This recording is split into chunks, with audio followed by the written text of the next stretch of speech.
pwede po ba mag-sponsor yung common law na nandito na sa Canada with tourist visa?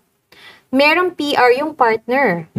Thanks po and more power to your program. Yan, mukhang malinaw po yung situation. So, PR yung partner. So, PR yung mag-sponsor, of course, definitely. And then, may common law siya, pero naka-tourist visa. Pwede po yun. So, inland siya. Yes. Ayun. Inland sponsorship. Pwede po siya magkaroon din ng work permit while waiting for the processing noong PR applications.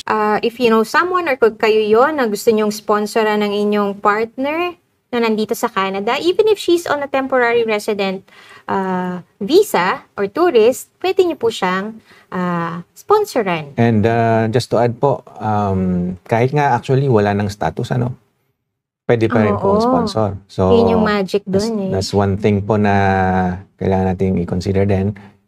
Basta Visit visa, kahit nawala na siya ng status, halimbawa, nagpa-renew siya, hindi na na-approve, so nawala na ng status. Actually, sa ngayon po, under current rules, pwede pa rin siyang i-sponsor.